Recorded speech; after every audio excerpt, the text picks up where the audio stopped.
our civil rights attorney is on the panel, and we will continue. We just had to get our doctor in because his time is valuable. He should have been at the top of the hour, but he had some technical difficulties, and we just couldn't leave the show without having him participate.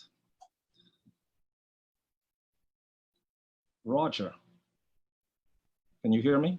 I can hear you loud and clear, JR. Okay, so we're talking about this movement and Black Lives Matter.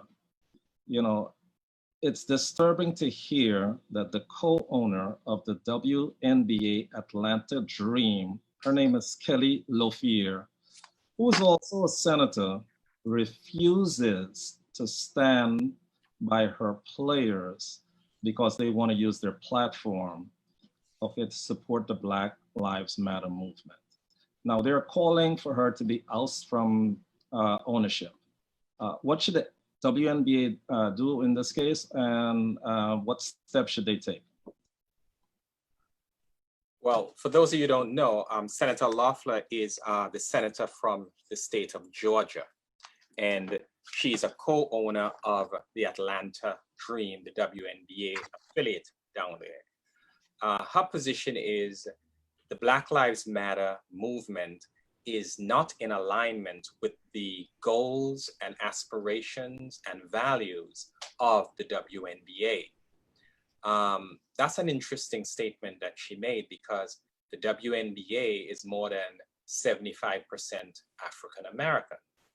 And if this organization or this league is over 75% African American, and they are part and parcel embracing the Black Lives Movement, then what could be more in alignment with the WNBA goals and aspiration and values than that?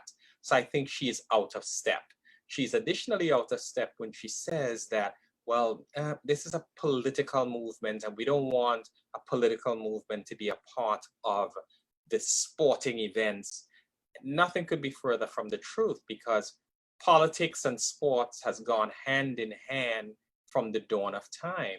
If we want to go back to some of our athletic figures that took political action, that started movements, we could look at, for example, Muhammad Ali back in the 70s. He said, I'm not going to Vietnam. I'm not fighting your war. Why would I want to do that? You call me nigger here in America and you want me to go in the mud and kill my brown brothers who didn't do anything to me, and yet I can't still go and eat in a restaurant. Why would I want to do that for you? And Muhammad Ali, in the prime of his career, was stripped of his belt. He was about 25 at the time, and he didn't get to box again until he was about 29. And guess what? As we all know, he regained his title twice after that. That just demonstrates the greatness of the Muhammad Ali. You want to think about Kareem Abdul-Jabbar. He took his position as well. He refused to go to the '69 Olympics to represent America because he says, no, in America, I don't have the rights that I should have as a Black man. Why should I go to represent you in the Olympics? We want to talk about those same Olympics. We had two athletes that took a stance. They won the podium after winning the 100 meter dash. They raised their hands in protest, right? They said, no, America is not treating us well. Why then should we not take action? Why then should we not bring attention?